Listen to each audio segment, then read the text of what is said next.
Hi friends, this is Anjum from civils daily. आज हम लोग एक्सप्लेनर में एक टॉपिक लेकर आए हैं आपके लिए। Do we really need an Indian environment services. एक सुप्रीम कोर्ट में एक याचिका आई, एक प्ली आई, जिसका सुनवाई करते हुए सुप्रीम कोर्ट ने सेंट्रल गवर्नमेंट से पूछा कि क्या आप एक और ऑल इंडिया सर्विसेज बनाने जा रहे हैं जिसका नाम इंडियन एनवायरनमेंट सर्विसेज है। Do we really need that services. और ये एक लॉयर हैं समर विजय सिंह, उन्होंने एक पिटिशन फाइल की for creation of an independent Indian environment services at all India level. He said कि जितनी अभी पर्यावरण की समस्या चल रही है उसको देखते हुए ये सर्विस क्रिएट करने की जरूरत है।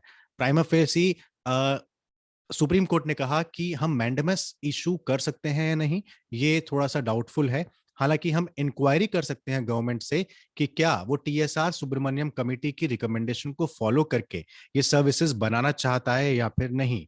टीएसआर सुब्रमण्यन कमेटी 2014 में बनी थी, 2014 में। फॉर्मर कैबिनेट सेक्रेटरी हैं टीएसआर सुब्रमण्यन, आपको पता है। तो जो एनवायरनमेंट को लेके उनकी जो पूरी की पूरी एक कमीशन बनाया गया था, कमेटी बनाई गई थी। उस कमेटी ने कहा था कि एक हमको ऐसी ऑल इंडिया सर्विसेज की जरूरत है जहां पर आप इंडियन एनवायरनमेंट सर्विसेज क्रिएट कर सके। उसी को लेकर ये पूरी की पूरी सुनवाई थी।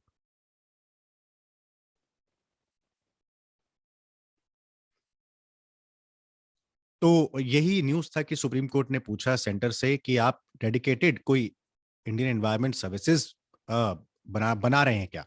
तो ये न्यूज में था, इसलिए हमको जानना जरूरी है कि एक तो एक कमेटी क्या थी, मैंडमस क्या है, और क्यों इसकी हमको जरूरत है। तो टीएसआर सुब्रमण्यम कमेटी 2014 में अगस्त में फॉर्म हुई थी under the chairmanship of Subramanian, और ministry of environment, forest and climate change ने कॉन्स्टिट्यूट की थी, जिसमें एनवायरमेंटल लॉज जितने थे उनको रिव्यू करना था, और एक क्या क्या करंट चेंजेस उसमें जरूरत है उनको लाए जाने की बात उसमें की थी। कमेटी ने अपनी रिपोर्ट सबमिट की थी 2014 में, और कहा था कि एक स्ट्रॉन्ग एनवायरनमेंट पॉलिसी और लेजिस्लेटिव फ्रेमवर्क की हम लोग को जरूरत है, ताकि जितना वीक इम्प्लीमेंटेशन हमारे यहाँ हो रहा है उस वीक इम्प्लीमेंटेशन को आप जो है टाइट कर सके।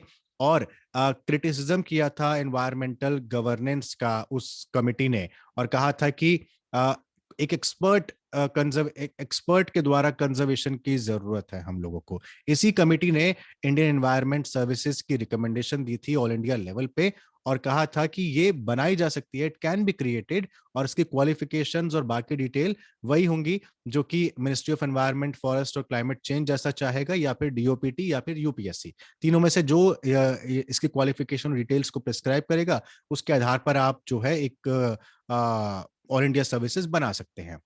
अभी क्या होता है कि जितने भी ऑल इंडिया सर्विसेज के ऑफिसर्स हैं, जो यूपीएससी कंडक्ट करती है ऑल इंडिया सर्विसेज का एग्जामिनेशन, आपको पता है कि यूपीएससी जो सिविल सर्विसेज एग्जाम लेती है उसी के थ्रू ये ऑल इंडिया सर्विसेज के ऑफिसर्स आते हैं। तो वही डील करते हैं एनवायरमेंट की पॉलिसीज से और एनवायरमेंट क्लियरेंस को लेकर। तो कहना कमेटी का ये था कि आप भले ही क्लियरेंस करते हैं, एनवायरमेंट पॉलिसीज की बनाते हैं, एनवायरमेंट रिलेटेड पॉलिसीज, लेकिन आप एक्सपर्ट नहीं होते, बहुत जनरलिस्टिक नेचर होता है आप लोगों का, है ना। तो यही बात एनवायरमेंट की जो लॉयर हैं समर विजय सिंह, इन्होंने अपनी पिटीशन में फाइल की कहा था। और इसकी सुनवाई करते हुए संजय किशन कौल और एमएम संद्रेश जस्टिस जो हैं, इनकी बेंच ने कहा था, A prayer has been made in the petition for creation of an independent environment services at the all India level, and the prayer arises from the recommendation of TSR Subramanian Committee। कि मैं पूरा का पूरा पढ़ रहा हूं जो उन्होंने कहा था। Prima facie, it is doubtful if a mandamus यानी judicial command can be issued, but an inquiry can be made whether the government proposes to act per as the recommendation of the committee। अब ये mandamus word का इस्तेमाल किया है। What is mandamus? Now the literal meaning of this writ, mandamus एक writ का एक तरीका है। बाकी जितनी रिट होती हैं आर्टिकल 32 ऑफ इंडियन कॉन्स्टिट्यूशन और 2226 के तहत प्रोरोगेटिव रिट की बात की गई है, सुप्रीम कोर्ट जारी करती है आर्टिकल 32 के तहत, और 226 के तहत हाई कोर्ट जारी करता है। बाकी रिट्स कौन कौन सी हैं? हेबियस कॉर्पस है, प्रोहिबिशन है, सर्टियोररी है, और क्यो वारंटो है। इसी में से एक होती है मैंडमस। नाउ मैंडमस का लिटरल मीनिंग होता है वी कमांड, यानी कि हम आपको आदेश देते हैं, है ना। We command you. The writ is used by the court to order public official who has failed to perform his duty. अब यहां पर डाउट था सुप्रीम कोर्ट को कि prima facie it is doubtful if a mandamus can be issued. आप mandamus कैसे issue कर सकते हैं, है ना? तो उन्होंने कहा कि हम इंक्वायरी जारी कर सकते हैं कि क्या गवर्नमेंट ऐसा बना रही है या फिर नहीं बना रही है। याद रखिएगा कि मैंडेमस जो है वो पर्सन और बॉडी मतलब एक एक पब्लिक अथॉरिटी के प्रति तो आप जारी कर सकते हैं, लेकिन एक प्राइवेट इंडिविजुअल के अगेंस्ट जारी नहीं होता है ना? Mandamus can not be issued. आपको हमेशा एग्जाम में ये याद रखना होता है कि आपको क्या नहीं पढ़ना है, या फिर क्या नहीं हो सकता है, या फिर क्या नहीं, कहां पर ये चीज नहीं लागू होती। तो mandamus can not be issued against a private individual, यही बात आप याद रखिएगा, ठीक है? Now, do we need environment services? यहां पर एक सवाल बनता है। तो दी सी द अभी जितने एनवायरमेंट डिग्रेडेशन, इकोलॉजिकल इंबैलेंस और क्लाइमेट चेंज और वाटर स्कार्सिटी चल रहा है, तो ये ग्रेट कंसर्न पूरे विश्व के लिए तो है ही, इंडिया के लिए भी ज्यादा है, और इंडिया की कोस्टल बॉर्डर्स के लिए तो और ज्यादा है ना? अभी जिस तरीके से environmental issues, air pollution, water pollution, non eradication of solid waste, garbage pollution, waste management, natural environment के प्रति जितनी हम लोग चीजें झेल रहे हैं, उसको देखते हुए क्या हम लोगों को कोई एक्सपर्ट सर्विसेज की जरूरत है?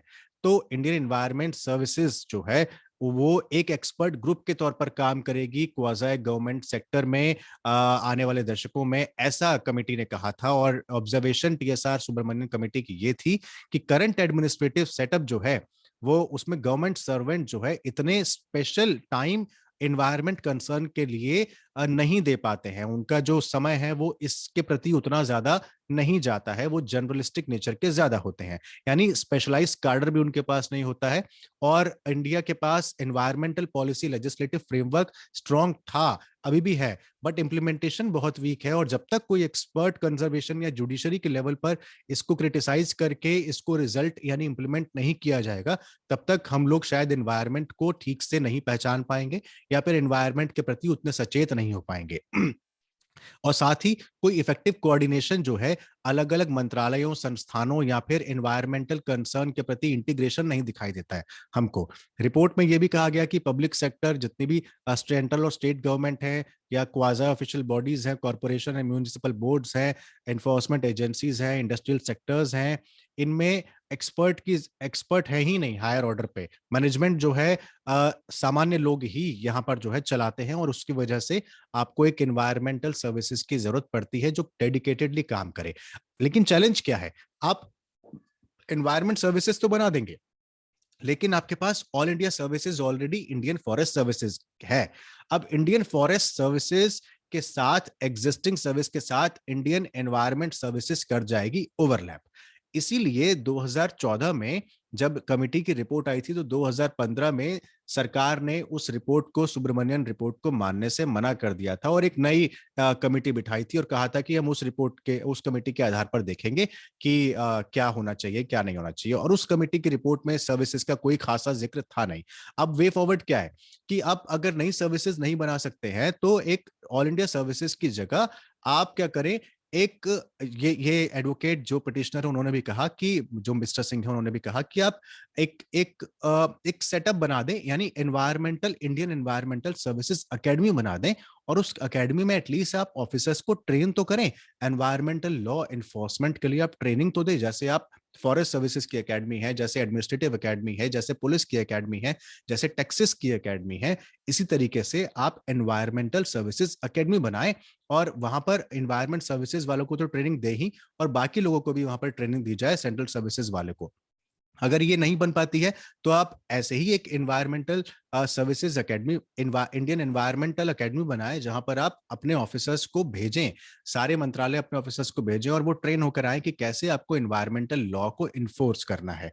तो इस तरह की एकेडमी आप बना सकते हैं, अगर आप ऑल इंडिया सर्विसेज नहीं बना सकते। ये बात जो है वे फॉरवर्ड के तौर पर की जा सकती है। तो ये पूरी की पूरी एनवायरमेंट सर्विसेज के बारे में जानकारी थी। अभी इस पर सरकार क्या जवाब देती है, ये देखना है। तो इस तरह के एक्सप्लेनर्स हम आपके लिए और भी लेके आते रहेंगे। अगर आपने अब तक चैनल सब्सक्राइब नहीं किया तो सब्सक्राइब जरूर करें, और नोटिफिकेशन बेल को ऑन रखना मत भूलिएगा। बहुत बहुत शुक्रिया, अपना बहुत ख्याल रखिए। Thank you so much.